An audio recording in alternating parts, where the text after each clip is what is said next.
Fire and effect, welcome back to the Friday Night Lounge. Hello. What up? I just like the awkward pauses.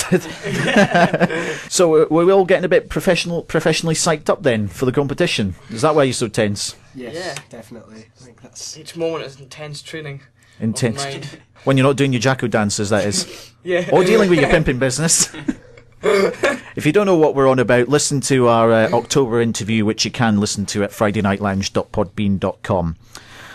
Well, we talked about this in the October interview, just very, very briefly.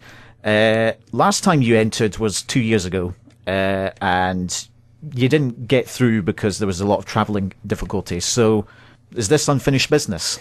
Definitely. I'd say so. Yeah, Like- it's quite, like... We feel like, obviously, we missed our chance because our old drummer Chris couldn't make it to the gig in Newcastle and things like that, and I think we were all quite disappointed to know that we'd made it but couldn't Actually follow make up. it. Yeah.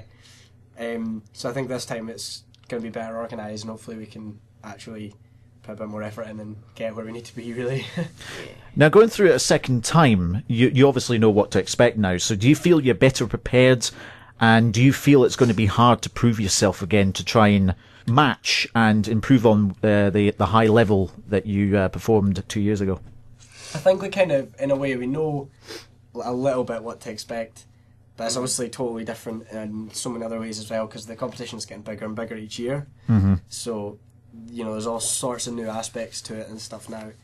And in general, you know, it could be so different to what we did a couple of years ago.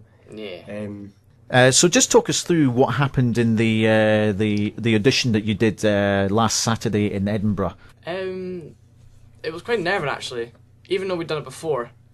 Like, it was a bit different because it was in a different place, and there were more judges this time. So it's quite unnerving. Nerving? I don't know which word. Yeah. Yeah. Like, myself, I didn't feel too great about it, because my guitar was really, all the tones were everywhere, and the volumes and stuff. But you guys felt right, did you not? Felt pretty good. Yeah, it seemed alright. It was scary though. I mean, sitting in that room waiting for like, I mean, it was a good hour at least before we actually got to go and play. Yeah.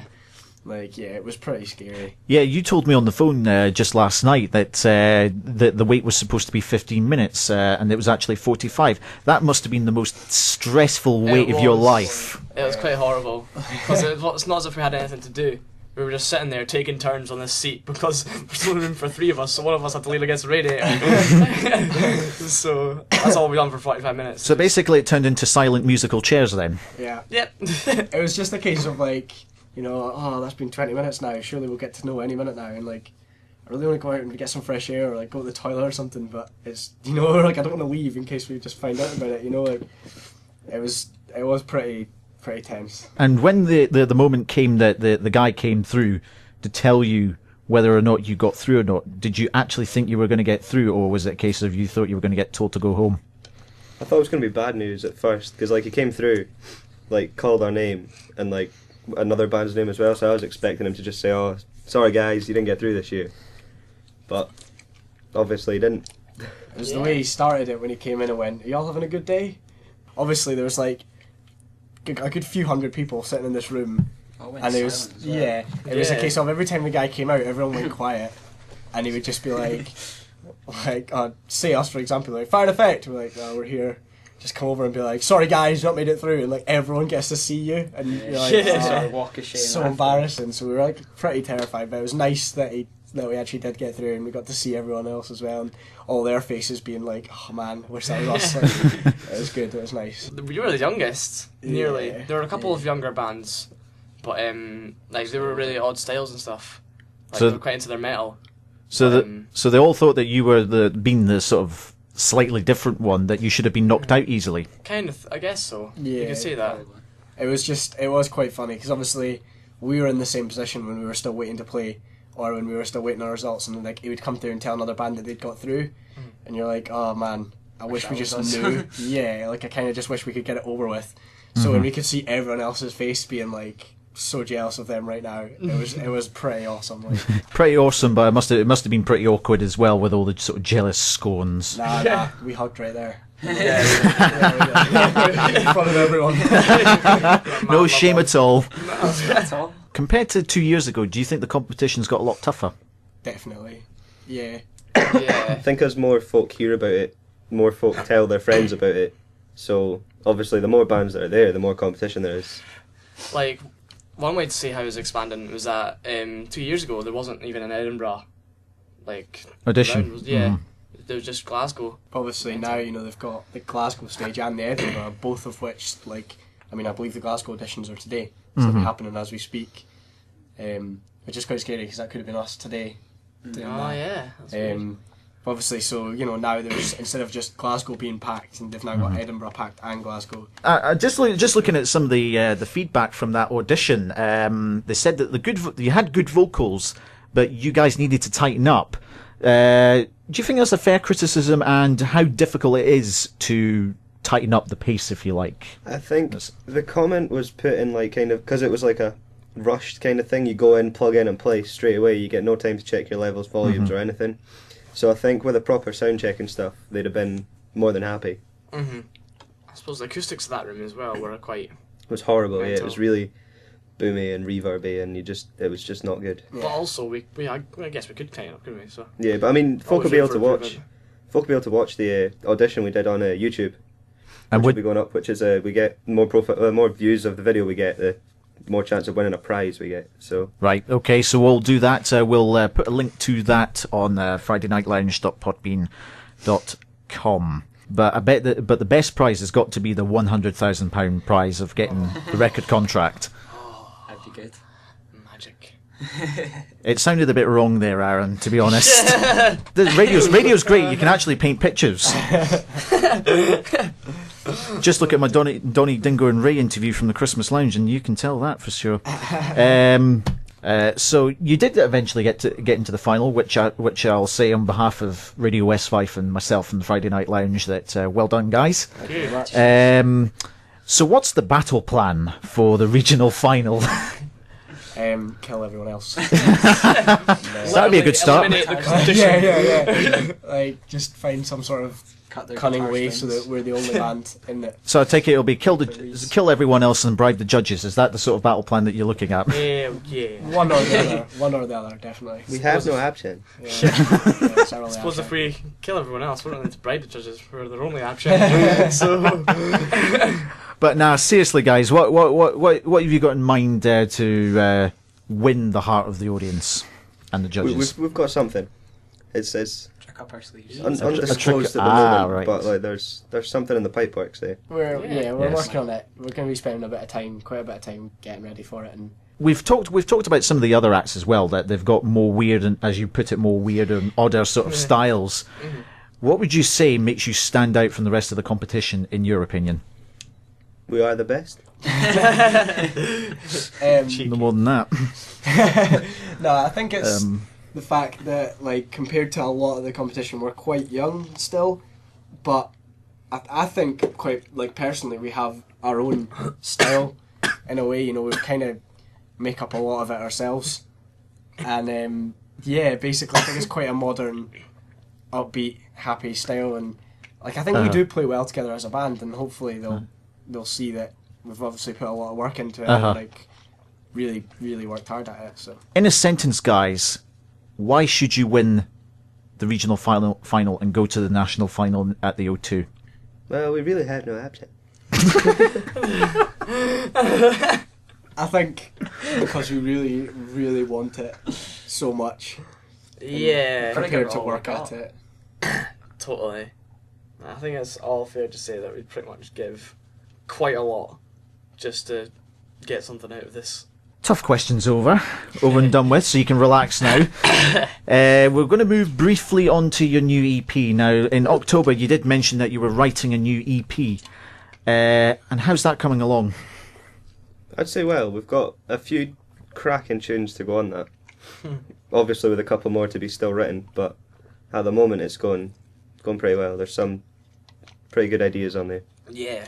We've sort of begun the process of, you know, setting up sort of pre-recording sort of sessions, so we're hoping to get into the studio like within the next week or two and get cracking with it, so it's going to be quite exciting. Yeah. So you've already got about 3 or 4 songs, roughly recorded, as you say. Well, yeah, it's sort of just the basics, like sort of we record the guides so that we can get everything else done really nicely, and then go back and redo everything. So Make it all pretty and polished. exactly. Yeah. And the theme of as we've said in October, the theme of this EP, I was about to call it LP there, but we're not in vinyl anymore.